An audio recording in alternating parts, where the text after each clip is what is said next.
Jojo Rabbit is a film directed by Taika Waititi, which was released in 2019, starring Scarlett Johansson, Sam Rockwell, a kid, and Rebel Wilson, and hilarious, as usual, Stephen Merchant. Basically, it is a story about a kid who is part of the Nazi rank and discovers that pretty much the world of being a Hitler supporter, and he has an imaginary friend of Adolf Hitler, played by Taika Waititi, he has secondary thoughts once he discovers that he's living in a house with a Jew living in the cupboards, and a female Jew living in the cupboards.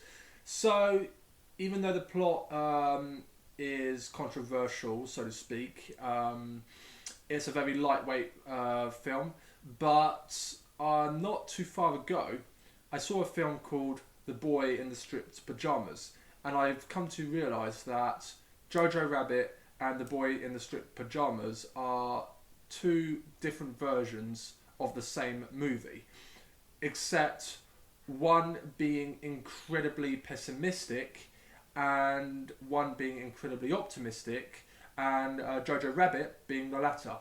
So, Taika Waititi wobbles a little bit with tone and pacing. It's not that consistent. However, like Wes Anderson, he makes sort of quirky, accessible comedy dramas, more comedy than the drama side on the flip side, but they're somewhat cartoonish yet incredibly pleasant and leaves a grand smile on your face. They don't necessarily appeal to me from first. If I saw the poster of his films, they don't necessarily appeal to me as far as stylistic qualities are concerned. For example, I saw Hunt for the Wilder. Well, the first time I saw Taika Waititi was What We Do in the Shadows, which I thought was incredibly fun and entertaining. And lightweight, and then I saw Hunt for the Wilder People, with Sam Neill, and I thought that was incredibly entertaining and ultimately a very rewarding experience, and I was not disappointed whatsoever. Even from the service level, I thought I was not going to enjoy it, but I did, and so I had a lot of trust in him making, obviously, Thor Ragnarok, and it completely, that's one of my favourite Marvel Cinematic Universe's movies. It's one of my favourites because of how it is very Taika Waititi. It's like as if the world of Marvel was given the hands. It's like Kevin Feige, the producer, the executive producer of Marvel, and the company, the boss of it all, sort of gave carte blanche to Taika Waititi and decided for him to go full creative control on the set of Thor Ragnarok, and ultimately the result is an incredibly entertaining and funny movie, and I ought to see it again in any time soon, because I'm not a huge fan of the Marvel Cinematic Universe anyway. I think that it is clear that they are, well, that's another story, but it's clear that they are in the golden age, or they were anyway since the end of Endgame. But as far as the best are concerned, Infinity War, Endgame and Thor Ragnarok are definitely in the top three. But I would definitely say that after this, Jojo Rabbit came out, and ultimately it's not my favourite Taika Waititi, but it left me with a smile on my face, and I think that the music is absolutely incredible. He has a good choice of picking a song, especially from the opening sequence, from John Lennon to David Bowie, to mixing that up with German style of those sort of songs. But it's a hopeful film out of a really bleak, morbid world, and it's a very light film, and the fact that he had the guts to do something like this is very appreciative and admirable for that matter, especially in the world of creative artistic control and the political correctness world that we're living currently today. So overall, look, I mean, I can't remember the kids' names, unfortunately, for that matter. I should have, but I haven't, so there you go.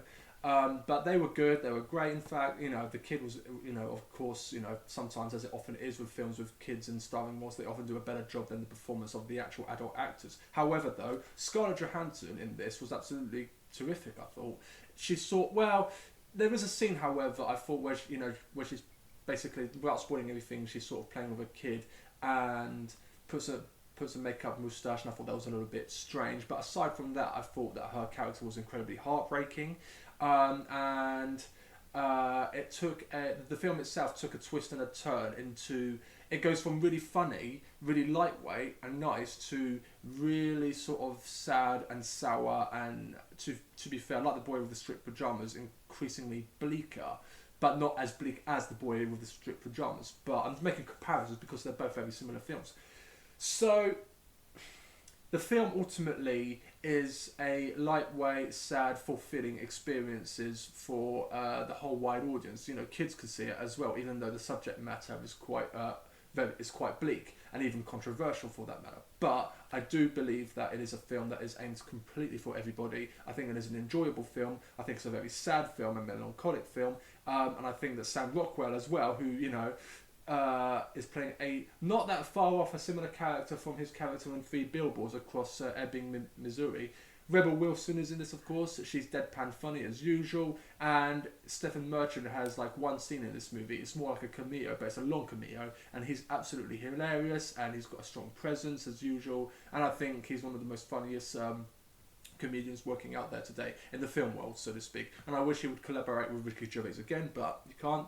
You know, beggars can't be choosers. But either here or there, Jojo Rabbit is a rewarding experience, a fun, fluff, sad, controversial, deep, thought-provoking movie that I think everybody should see. So therefore, I give this movie a 3.5 out of 5.